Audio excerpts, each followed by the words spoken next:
હળવાસના મૂળમાં આવ્યા હસમુખ પટેલ। સમાચાર સામે આવી રહ્યા છે। હળવાસના મૂળમાં જોવા મળ્યા છે ઉમેદવાર હસમુખ પટેલ।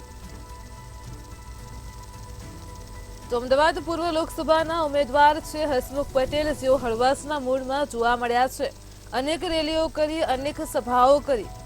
હાલ અત્યારે તેઓ હળવાસના મૂળમાં જોવા મળ્યા છે। પરિવારનો સહકાર સારો રહ્યો તેમ હસમુખ પટેલે જણાવ્યું। તો ચૂંટણીમાં બે મોટી જાહેર સભાઓ થઈ। મને અમિત શાહે પણ વિશેષ સભામાં યાદ કર્યો હતો। ઉમેદવાર હસમુખ પટેલ હળવાસના મૂળમાં જોવા મળ્યા। તેમણે જણાવ્યું કે મારા રાજકીય હિત શત્રુ કોઈ નથી, બસ હવે 2-3 દિવસ આરામ કરવાનો છે। કેટલી રેલીઓ કરી, કેટલી સભાઓ કરી, ત્યારબાદ તેઓ ઉમેદવાર હસમુખ પટેલ હળવાસના મૂળમાં જોવા મળ્યા છે। તેમણે જણાવ્યું કે મને પરિવારનો સહકાર સારો રહ્યો છે। તો ઉમેદવાર હસમુખ પટેલ હળવાસના મૂળમાં જોવા મળ્યા છે। લોકસભાની ચૂંટણીને લઈને તમામ જે ઉમેદવારો હતા તે છેલ્લા 2 મહિનાથી દોડધામમાં હતા, પરંતુ હવે ગઈકાલે જ્યારે આ ચૂંટણી જે છે તેમાં મતદાન થઈ ચૂક્યું છે, ત્યારે દરેક ઉમેદવારો છે તે અત્યારે હાલ હળવાસના મૂળમાં છે। જો વાત કરવામાં આવે તો જે પૂર્વ સાંસદ છે હસમુખભાઈ પટેલ, તેમની જોડે આપણે હાજર છે, તેમની જોડે વાત કરીશું। હસમુખભાઈ, 2 મહિનાથી દોડધામ હતી ચૂંટણીને લઈને, પ્રચાર પ્રસારમાં બિઝી હતા, કેટલું ટેન્શન હતું ચૂંટણીને લઈને? 13 માર્ચના દિવસે ભારતીય જનતા પાર્ટીએ મને ઉમેદવાર તરીકે ઘોષિત કર્યો, એટલે 14 માર્ચથી મેં મારો પ્રચાર શરૂ કર્યો। એટલે સ્વાભાવિકપણે પોણા 2 મહિના પ્રચાર કાર્ય ચાલ્યું અને ચૂંટણીનો પ્રચાર થોડો હેક્ટિક હોય, દોડાદોડી હોય, ખૂબ મોટો વિસ્તાર હોય, 7 વિધાનસભાનો વિસ્તાર, એ સ્વાભાવિકપણે દોડાદોડી થાય। શિડ્યુલ બનેલા હોય એ પ્રમાણે પહોંચવું પડે, વધુ મતદારો સુધી પહોંચવાનો પ્રયત્ન હોય, એટલે સ્વાભાવિકપણે દોડાદોડી રહે, થોડું સ્ટ્રેસ પણ રહે, પરંતુ ચૂંટણીમાં મતદારોનો મૂડ, ભારતીય જનતા પાર્ટી, વિશેષ કરીને નરેન્દ્રભાઈ મોદીના જે કાર્યો 10 વર્ષના એને ધ્યાનમાં લઈને ભાજપ તરફી હતો, એટલે ખૂબ સરળ રહ્યું, લોકોનો ખૂબ સારો પ્રતિસાદ રહ્યો, એટલે ચૂંટણી જીતવાનું તો નિશ્ચિત લાગતું હતું। છતાં પણ મતદારો મહત્તમ ભારતીય જનતા પાર્ટીને મતદાન કરે અને સારી લીડ સાથે જીતાય એ માટે ખૂબ પ્રવાસ કર્યો, લોકોને મળવાનો પ્રયત્ન કર્યો। રેલી, સભા, સરઘસ આ બધાના માધ્યમથી, ડોર ટુ ડોરના માધ્યમથી પ્રજાને મળ્યા અને ખૂબ આનંદ સાથે લોકશાહીનું આ મહાપર્વની ઉજવણી કરી। હસમુખભાઈ, આ ચૂંટણીની જે જંગ હતી, પરંતુ પરિવાર વગર દરેક વસ્તુ અધૂરી હોય છે। પરિવાર અને મિત્રોનો કેટલો સાથ સહકાર હતો? પરિવારનો ખૂબ સારો સહકાર। ગમે ત્યારે જઈએ, ગમે ત્યારે પ્રચાર માટે નીકળી જવાનું થાય, ભોજનના ઘરે આવવાનો સમય નિશ્ચિત ન હોય, એ વખતે પરિવાર પણ સહકાર આપતો હોય છે અને જ્યાં જ્યાં જરૂર પડે ત્યારે આપણી ચિંતા કરતા હોય। મિત્રો, સગા સ્નેહીઓ, ભાજપના દુર્લભ કાર્યકર્તાઓ આખા ચૂંટણી અભિયાનમાં મારી સાથે રહ્યા અને ખૂબ સમર્થન આપ્યું મને, એનો મને આનંદ છે। આટલી બધી સભાઓ કરી, આટલી બધી રેલીઓ કરી, આ ચૂંટણીની જો આપણે વાત કરીએ લોકસભાની ચૂંટણીમાં, તો કોઈ યાદગાર અનુભવ તમને થયો હોય, કોઈ યાદગાર બનાવ?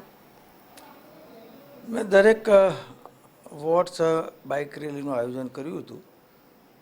ખૂબ મોટી સંખ્યામાં કાર્યકર્તાઓ જોડાતા હતા, ખૂબ સારો પ્રભાવી રેલી રહેતી હતી। મારી ચૂંટણી દરમિયાન 2 મોટી જાહેર સભા થઈ, એક અમિતભાઈ શાહ સાહેબ અને એક માન્ય મુખ્યમંત્રીશ્રીની કુડાસણ ખાતેની સભા થઈ।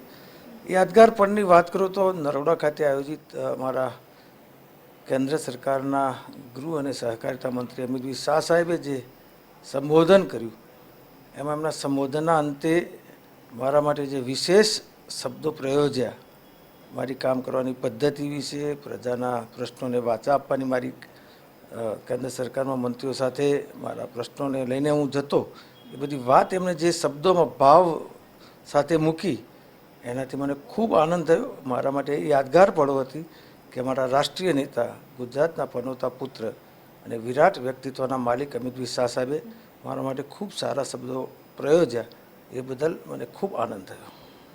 આપણે પોલિટિક્સ એક એવી વસ્તુ છે જ્યાં ઘણા શત્રુઓ થતા હોય છે, ઘણા બધા દુશ્મનો પેદા થતા હોય છે, તો એ લોકોના સામેથી મળતા પડકારને કઈ રીતે ઝીલ્યો? બેન, હું આ 6ઠ્ઠી ચૂંટણી લડ્યો છું. હું 2 વખત કોર્પોરેશન, 2 વખત વિધાનસભા અને આ બીજી સંસદ લડી રહ્યો છું. મારી કાર્યપદ્ધતિ એટલી સરળ અને સહજ હોય છે કે નાના માણસને મળું છું, મોટા માણસોને પણ મળું છું, પ્રશ્નોને વાંચવા માટે સદાય તત્પર રહું છું, મદદ કરવા તત્પર રહું છું. અને ભગવાને મને એક સરળ અને સહજ સ્વભાવની જે ભેટ આપી છે એના લીધે મારા કોઈ હિત શત્રુઓ આજ સુધી મને મળ્યા નથી કે જે લોકો મને નુકસાન કરવા માટે તૈયાર હોય. બધા જ લોકોએ મને મદદ કરી છે. છેલ્લા 2 મહિનાથી પ્રચારમાં તમે આટલા બિઝી હતા, તો ક્યાંક ને ક્યાંક એવું બને કે પરિવારને આપણે સમય ના આપી શકીએ.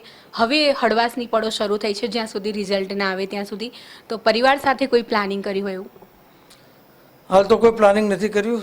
2-3 દિવસ આરામ કરીને હું અમારી દિલ્હીની ચૂંટણીઓ હજી 6ઠ્ઠા ફેઝમાં થવાની છે ત્યાં પ્રચાર માટે જઈશ. ત્યાં પ્રચાર પૂર્ણ કર્યા પછી પરત 26-27 તારીખે અમદાવાદ આવીશ. ત્યારબાદ પરિવાર સાથે ક્યાંક ફરવા જવાનું આયોજન વિચારીશ. હસમુખભાઈ, ખાસ બધાને આપણે આ સવાલ પૂછતા હોઈએ છીએ, શું લાગે છે આ વખતે કેટલી લીડ મળશે? બેન, આમ તો મારી લીડની અપેક્ષા હતી, 7 લાખ ઉપરની લીડ સાથે જીતવાની અપેક્ષા હતી, પરંતુ ક્યાંક હીટ વેવના કારણે મતદાન થોડું ઓછું થયું. તમારી અપેક્ષા 60+ મતદાનની હતી, એ લગભગ 55% આસપાસ મતદાન થયું હોવાથી મારી લીડમાં કદાચ 1-1.5 લાખનો ઘટાડો થશે, પણ મને હજી વિશ્વાસ છે કે 6 લાખ આસપાસની મારી લીડ આવશે. 4 જૂને શું થશે? 4 જૂને મેં કહ્યું એ જ પરિણામ આવશે.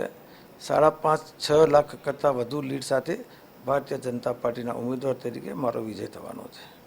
તો જે પ્રમાણે હસમુખભાઈએ વાત કરી કે અત્યાર સુધી તેઓ ચૂંટણીના પ્રચારમાં એવી રીતે બિઝી હતા, હવે હળવાશની પળો મળી છે, 1-2 દિવસ તેઓ આરામ કરશે, ત્યારબાદ ફરીથી પાછું દિલ્હી જવા રવાના થઈ જશે. જો વાત કરવામાં આવે તો લોકસભાની આજે ચૂંટણી હતી તેનું ભાવિ જે છે તે અત્યારે હાલ ઈવીએમમાં કેદ છે. તમામ જે ઉમેદવારો છે તેમના ભાવિ ઈવીએમમાં કેદ છે. ત્યારે હવે જોવાનું રહેશે કે 4 જૂન પર કેટલી લીડથી ભાજપ વિજય મેળવે છે કે પછી કોંગ્રેસને કેટલી સીટો મળે છે. કેમેરા પર્સન બીબી નમીન સાથે અનિતા પરમાર, મંતવ્ય ન્યૂઝ, અમદાવાદ. અમદાવાદ પશ્ચિમ લોકસભાના ઉમેદવાર દિનેશ મકવાણા ત્રીજો તબક્કો પત્યા પછી હળવાશના મૂળમાં જોવા મળ્યા છે. તો અમદાવાદ પશ્ચિમના ઉમેદવાર દિનેશ મકવાણા હળવાશના મૂળમાં જોવા મળ્યા છે. અમદાવાદ પશ્ચિમ લોકસભાના તેઓ ઉમેદવાર છે. તો દિનેશ મકવાણાએ જણાવ્યું કે ઉત્તર પ્રદેશમાં પ્રચાર કરવા જઈશું. 2 મહિનાથી સતત પ્રચાર કર્યો છે, અનેક રેલીઓ, અનેક સભાઓ કરી છે અને ત્યારબાદ અમદાવાદ પશ્ચિમ લોકસભાના ઉમેદવાર દિનેશ મકવાણા એ ત્રીજો તબક્કો પૂરો થતાં જ હળવાશના મૂળમાં જોવા મળ્યા છે. તો ત્રીજા તબક્કા પછીની જે તમને માહિતી આપી છે કે હવે તેઓ ઉત્તર પ્રદેશમાં પ્રચાર કરવા જશે. 2 મહિનાથી સતત તેમણે પ્રચાર કર્યો છે, અનેક રેલીઓ, અનેક સભાઓ કરી છે. તો ત્યારબાદ અમદાવાદ પશ્ચિમ લોકસભાના ઉમેદવાર દિનેશ મકવાણા હળવાશના મૂળમાં જોવા મળ્યા છે. ગુજરાતમાં ત્રીજા તબક્કાને લઈને દિનેશ મકવાણાએ જણાવ્યું કે તેમણે 2 મહિના સુધી સતત પ્રચાર કર્યો. હવે આગામી ઉત્તર પ્રદેશમાં તેઓ પ્રચાર કરવા જશે. આજે 2 મહિનાને 7 દિવસ સુધી ચૂંટણીનું પર્વ ચાલ્યું. લગભગ સ્વાભાવિક રીતે 15-20 દિવસ પહેલાં ઉમેદવાર ડિક્લેર થતા હોય છે મતદાનના, પણ આ વખતે કેન્દ્રીય પાર્લામેન્ટરી બોર્ડે 2 મહિના અને 7 દિવસ પહેલાં મને કેન્ડિડેટ તરીકે ડિક્લેર કરી દીધો હતો. 2 મહિનાથી સખત મહેનત ભારતીય જનતા પાર્ટીના કાર્યકર્તાઓ સાથે હું પાર્ટીને જીતાડવા માટે કરતો હતો. ગઈકાલે ચૂંટણી પતી છે અને ગઈકાલે જ પાર્ટીમાંથી ફોન આવી ગયો કે ઉત્તર પ્રદેશની કોસંબી લોકસભાની અંદર લગભગ 11-12 દિવસ ચૂંટણી પ્રચારમાં જવાનું છે. મેં ટિકિટ કરાવી લીધી છે. આવતીકાલે રાત્રે હું કોસંબી જવા જઈ રહ્યો છું. આજે ગઈકાલે ચૂંટણી પત્યા પછી આજે સવારથી જ કલેક્ટર ઓફિસના સંકલનમાં રહીને આંકડા અને કાર્યકર્તાઓ સાથે બેસીને કેટલું મતદાન કોની તરફી થયું એની ચર્ચા કરી અને આવતીકાલે તો હું જવાનો છું. પાર્ટીના આદેશ અનુસાર ભારતીય જનતા પાર્ટીનો કાર્યકર્તા આજ્ઞાંકિત હોય છે. એને સંગઠનમાં જવાબદારી આપે, એને ચૂંટાયેલી પાંખમાં જવાબદારી આપે કે અન્ય કોઈ પ્રદેશની અંદર પાર્ટીના કામ માટે જવાનું હોય તો ભારતીય જનતા પાર્ટીનો કાર્યકર્તા તૈયાર હોય છે. એ રીતે મને ચૂંટણી લડ્યાના બીજા દિવસે જ ચૂંટણીના દિવસે જ સાંજે ફોન આવી ગયો કે આપે કોસંબી લોકસભાની અંદર જવાનું છે અને મેં મારું ટિકિટ અને બધી વ્યવસ્થા થઈ ગઈ છે. હું 12 દિવસ લગભગ કોસંબી લોકસભાની અંદર પ્રવાસમાં જવાનો છું. સર, તમે કીધું તમે કોસંબી લોકસભાની પ્રચાર માટે જશો, પણ એ સિવાય પણ તમારું રિલેક્સ થવા માટે કોઈ એક્ટિવિટી તમે જે કરવાના હોય, કંઈ ફેમિલી સાથે કોઈ બહાર જવાના હોય અથવા કોઈ રીડિંગ કરવાના હોય, કોઈ બુક રીડિંગ કરવાના એવું કંઈ ખરું એવું? એકંદરે વાંચવાનો શોખ ખરો, ટીવીમાં પણ ફક્ત સમાચાર જોવાનો શોખ, એ સિવાય બીજો કોઈ જગ્યાએ ટાઈમ સ્પેર કે ફરવા જવાનો કોઈ વિષય નથી. હમણાં તો પાર્ટીના કામકાજની અંદર અહીંયા ચૂંટણી ગુજરાતમાં પતી, ઉત્તર પ્રદેશની ચૂંટણી બાકી છે, એટલે ઉત્તર પ્રદેશ પ્રવાસની અંદર પ્રચારમાં જવાના છે. એટલે એવું કહી શકાય કે તમે સંપૂર્ણપણે પક્ષને વરી ચૂક્યા છો ત્યારથી? 100% ફૂલ ટાઈમર ભારતીય જનતા પાર્ટીના કામ અને ભારતીય જનતા પાર્ટીના કાર્યકર્તા તરીકે કામ કરતા રહીએ છીએ. નીમુબેન બામણિયા હળવાસના મૂળમાં જોવા મળ્યા છે. ત્રીજા તબક્કાના મતદાન બાદ નીમુબેન બામણિયા હળવાસના મૂળમાં જોવા મળ્યા છે. તો નીમુબેન બામણિયા ભાવનગર લોકસભાના ઉમેદવાર છે. 7 વિધાનસભામાં તેમણે આ વખતે પ્રચાર કર્યો છે. અનેક સભાઓ સાથે રેલીઓ કરી છે. તેમ નીમુબેન બામણિયાએ જણાવ્યું, ભવ્ય લીડથી મારી જીત થશે, તેમ પણ તેમણે જણાવ્યું છે. તો ગુજરાતમાં લોકસભાના ત્રીજા તબક્કા બાદ તેમણે આજે પરિવારને સમય આપ્યો, તેમ જણાવ્યું છે. તો ભાવનગર લોકસભાના ઉમેદવાર નીમુબેન બામણિયા હળવાસના મૂળમાં જોવા મળ્યા. તેમને ખાસ મંતવ્ય ન્યૂઝ સાથે વાતચીત કરતા જણાવ્યું કે તેઓ 7 વિધાનસભામાં પ્રચાર કર્યો, ભવ્ય લીડથી મારી જીત થશે. આજે પરિવારને તેમને સમય આપ્યો છે, અનેક સભાઓ સાથે રેલીઓ કરી છે. તો ભાવનગર લોકસભાના ઉમેદવાર નીમુબેને 7 વિધાનસભામાં પ્રચાર કર્યો. તો હળવાસના મૂળમાં આવ્યા છે ઉમેદવાર નીમુબેન બામણિયા. સાથે જ તેમણે ભવ્ય લીડથી મારી જીત થશે, તેમ પણ જણાવ્યું છે. તો અનેક સભાઓ સાથે રેલીઓ કરી છે. નીમુબેને 7 વિધાનસભામાં પ્રચાર કર્યો છે. નીમુબેન બામણિયા ભાવનગર લોકસભાના ઉમેદવાર છે. ત્રીજા તબક્કાનું મતદાન પતવાની સાથે જ તેઓ હળવાસના મૂળમાં આવ્યા છે. તેમણે જણાવ્યું છે કે ભવ્ય લીડથી મારી જીત થશે. 7 વિધાનસભામાં તેમણે પ્રચાર કર્યો છે. અનેક સભાઓ સાથે રેલીઓ પણ કરી છે.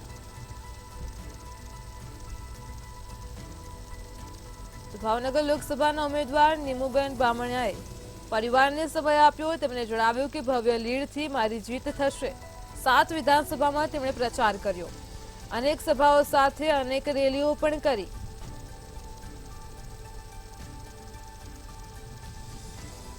ત્રીજા તબક્કાનું મતદાન પૂરું થતાની સાથે જ ભાવનગર લોકસભાના ઉમેદવાર નીમુબેન હળવાસના મૂળમાં આવ્યા હતા. તેમણે 7 વિધાનસભામાં પ્રચાર કર્યો છે. અનેક સભાઓ સાથે અનેક રેલીઓ કરી છે. તેમણે જણાવ્યું છે કે ભવ્ય લીડથી મારી જીત થશે. 4 જૂને પરિણામ જાહેર થશે. નીમુબેને આજે પરિવારને સમય આપ્યો.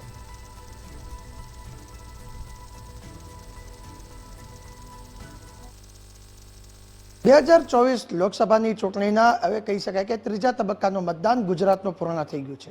ત્યારે ખાસ કરી ભાવનગરની અંદર વાત કરું તો ભાવનગરના ઉમેદવાર નીમુબેન બામણિયા તેને પણ જે આ ચૂંટણી છે તેને લઈને ભારે જહેમત, અનેક પદયાત્રા, અનેક સભાઓ યોજી હતી.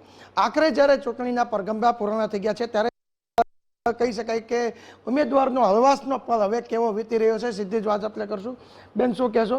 ચૂંટણીની અંદર ભારે ભાગદોડ રહી છે, પરંતુ ગઈકાલે રાત પછી હળવાસના પલ અનુભવી રહ્યા છો. શું કહેશો, આજનો દિવસ કેવો રહ્યો છે?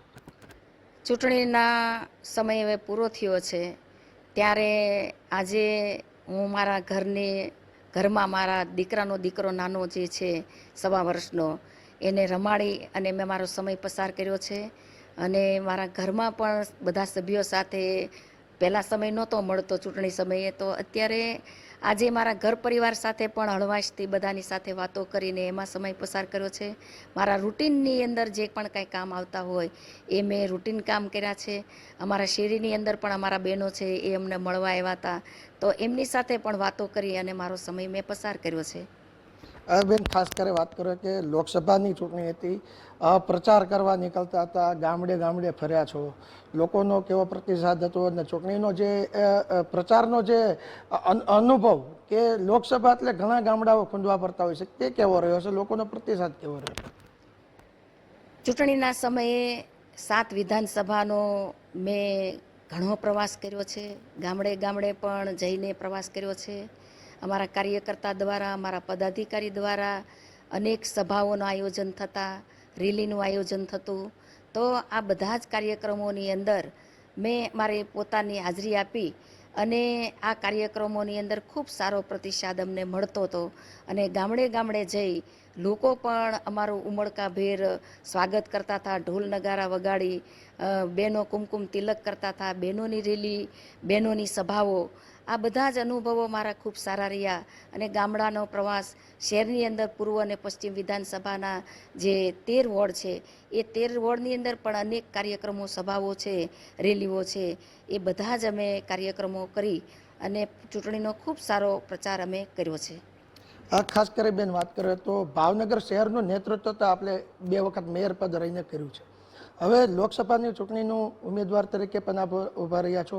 જીતવાની કેવી આશા છે? અને ખાસ કરી ભાવનગર શહેર સહિત હવે ભાવનગર જિલ્લાના, બોટાદ જિલ્લાની જવાબદારી પણ તમને મળી શકે તેમ છે. તો કેવા પ્રશ્ન છે અને કેવા કામ કરવાની આપની લાગણીઓ છે?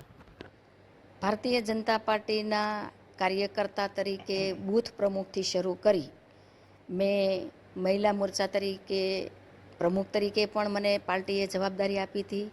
ભાવનગર મહાનગરના 2 વખત મેયર તરીકે પણ પાર્ટીએ મને જવાબદારી આપી. ઘોઘા સર્કલ વોર્ડના નગરસેવક તરીકે પણ મેં 3 ટર્મ સુધી કામ કર્યું. સુરેન્દ્રનગર, અમરેલી જિલ્લો અને જૂનાગઢ શહેરની અંદર પણ પ્રભારી તરીકે કામ કર્યું છે. ભારતીય જનતા પાર્ટીએ મને અનેક જવાબદારી સોંપી, મારું ઘડતર અને મારું શિક્ષણ કર્યું છે. મહાનગરપાલિકાના મેયર તરીકે મેં ભાવનગર શહેરમાં કામ કર્યું છે. જ્યારે લોકસભાના ભાવનગર બોટાદ લોકસભાના ઉમેદવાર તરીકે એક વિશાળ ફલક મળ્યું છે. સાથે સાથ વિધાનસભામાં અનેક પ્રવાસો કર્યા છે અને પ્રવાસો દ્વારા લોકોને મળવા માટેનું પણ એક વિશાળ ફલક મને મળ્યું છે. બેન, છેલ્લો સવાલ.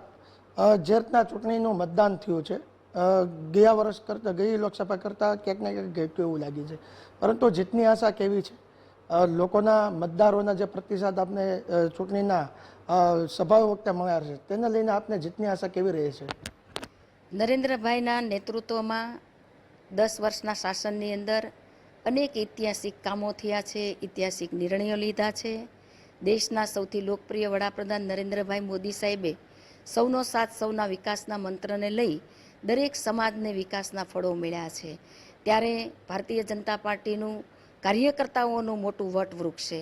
તાલુકા પંચાયતનો સભ્ય હોય કે જિલ્લા પંચાયતના સભ્ય, અમારા ધારાસભ્ય, અમારા સાંસદ અને અમારા સૌ પાર્ટીના પદાધિકારીએ ખૂબ મહેનત કરી છે.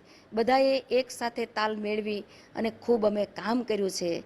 ત્યારે ધોમધમતા તડકામાં પણ અમારા કાર્યકર્તા, અમારા પાર્ટીના આગેવાનો બધાએ સૌએ ચૂંટણીની અંદર ખૂબ કામ કર્યું છે અને ખૂબ સારો હતો.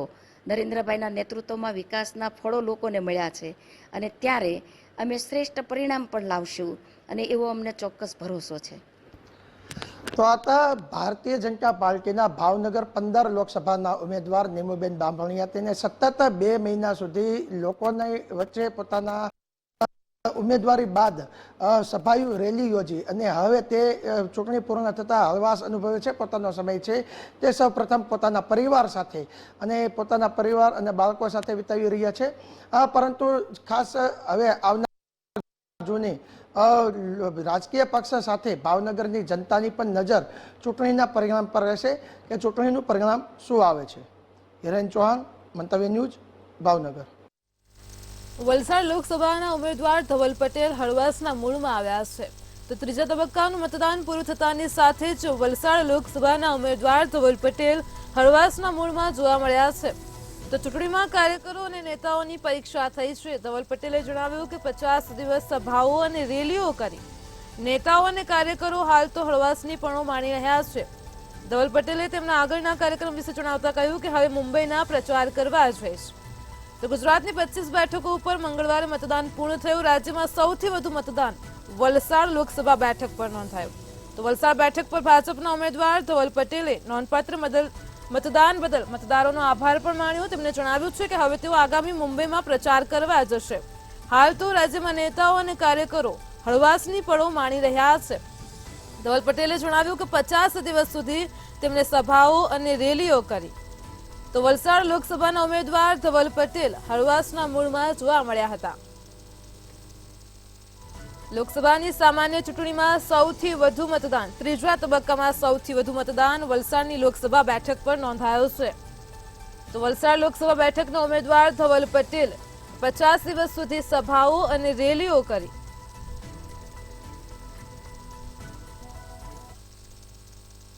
લોકસભાની ચૂંટણીનું મતદાન પ્રક્રિયા પૂર્ણ થઈ ચૂક્યું છે ત્યારે વલસાડ ડાંગ લોકસભા બેઠકના ઉમેદવાર છે જે ધવલ પટેલ છે તે હાલ હળવાશના મૂળમાં છે. વલસાડ જિલ્લાની અંદર વાત કરીએ તો વલસાડ ડાંગ લોકસભાની અંદર જોવા જઈએ તો જે કાર્યકર્તાઓ છે એમણે એડી ચોટીનું જોર લગાવ્યું હતું. જે દ્રશ્યો છે આપ જોઈ શકો છો. ધવલભાઈ પોતાના પરિવાર સાથે અહીં હાલ હળવાશના મૂળમાં છે ત્યારે તમામ સીટ ઉપર ભાજપ દ્વારા એડી ચોટીનું જોર લગાવવામાં આવ્યું હતું અને તમામ જે કાર્યકર્તાઓ છે બૂથ લેવલના જે કાર્યકર્તાઓ તેમણે પણ ભારી સંખ્યામાં મતદાન કર્યું હતું. વલસાડ ડાંગ લોકસભાની વાત કરીએ વલસાડ ડાંગ લોકસભાની અંદર સૌથી વધારે મતદાન થયું હતું ત્યારે વલસાડ ડાંગ લોકસભાના જે ઉમેદવાર છે ધવલભાઈ પટેલ તેમની સાથે સીધો વાત કરવાનો પ્રયાસ કરીશ. ધવલભાઈ, સૌથી વધારે મતદાન વલસાડ જિલ્લાનું શું કહેવું છે? સૌથી વધારે વલસાડ લોકસભા અંતર્ગત આવતા આપણા વલસાડ, ડાંગ અને નવસારી, વાંસદામાં સૌથી વધારે મતદાન થયું છે પૂરા ગુજરાતભરમાં.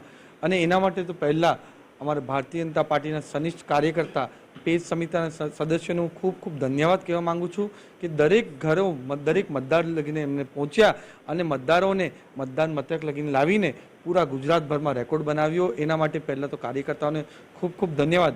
સાથે જે મતદાર છે આટલી ગરમી હતી છતાં પણ એમણે મતદાન મથક લગીને પહોંચ્યા અને ભારતીય જનતા પાર્ટીને મોદી સાહેબને પૂરેપૂરું સમર્થન આપ્યું. એના માટે દરેક મતદારોને પણ ખૂબ ખૂબ ધન્યવાદ. સતત 50 દિવસથી દરેક સ્થળો પર સભાઓ યોજવાની સાથે સાથે પરિવારને પણ સમય ના આપવો, હવે હળવાશ છે, શું કહેવું છે?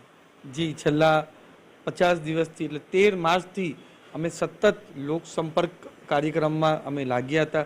સાથે 7 વિધાનસભાનો પ્રવાસ કર્યો, અવારનવાર પ્રવાસ કર્યો અને જે લોકોનું સમર્થન, આશીર્વાદ અને ઉત્સાહ દેખાયો એનાથી અમને બહુ આનંદ થયો કે મોદી સાહેબની જે ચાહના છે એના થકી મોદી સાહેબ આ વખતે પણ ત્રીજી વાર 400 સીટ સાથે પ્રધાનમંત્રી બનવાના છે. અને જેમ તમે કહ્યું કે કાલે મતદાનની પ્રક્રિયા પૂરી થઈ એના પછી થોડી હરવાશ અનુભવીએ છીએ, થોડું રિલેક્સ માઇન્ડમાં પણ છે કારણ કે આ 50 દિવસથી જે અમે સતત મહેનત કર્યું આપણા કાર્યકર્તાઓ સાથે કોર્ડિનેશન, અમારા ધારાસભ્યો સાથે કોર્ડિનેશન અને ખાસ કરીને જે મતદારોનો સંપર્ક છે એ પૂર્ણ કર્યું છે. અને આવનારા 2-3 દિવસ અમારા પરિવાર સાથે અમે હળવાશના મૂળમાં મનાવશું. પણ અમારી ભારતીય જનતા પાર્ટી સતત કાર્યરત રહે છે. એ રીતના જ ભારતીય જનતા પાર્ટીના રાષ્ટ્રીય અને પ્રદેશ સ્તરથી અમને સૂચનામાં આપવામાં આવી છે કે જે મહારાષ્ટ્રમાં અંતર્ગત મુંબઈમાં જે ઇલેક્શન છે તે મુંબઈ ઇલેક્શનમાં પણ મારે સહભાગી થવાનું છે અને ત્યાં પણ અમારા કાર્યકર્તાનો મતદાર સાથે એમને ભારતીય જનતા પાર્ટી અને મોદી સાહેબને વધુમાં મતદાન કરવા માટે હું ત્યાં કામગીરી બજાવવાનો છું. છેલ્લો પ્રશ્ન પૂછીશ, ખાસ કરીને મતદાન વધારે થયું છે, આપનો જીતનો કેટલો આશા વ્યક્ત છે? મતદાર જે વધારે થયું છે એ ભારતીય જનતા પાર્ટી માટે અને મોદી સાહેબ માટે એકદમ સફળ પુરવાર થવાનું છે. અને અમને પૂરેપૂરો વિશ્વાસ છે કે વલસાડ લોકસભા સીટ અમે જેટલા પણ આગળ રેકોર્ડ બનાવ્યા હતા એ રેકોર્ડ તોડવાના છે અને મોટામાં મોટી માર્જિન સાથે અમે વલસાડ લોકસભા સીટ જીતવાના છે. વલસાડ ડાંગ લોકસભા બેઠકના ભાજપના ઉમેદવાર ધવલભાઈ પટેલ સાથે મંતવ્ય ન્યૂઝની સીધી વાતની અંદર આગળના જે રેકોર્ડ હતા તે પણ તોડવાનો હાલ તો આશા વ્યક્ત કર્યો હતો. મયુર જોશી, મંતવ્ય ન્યૂઝ, વલસાડ.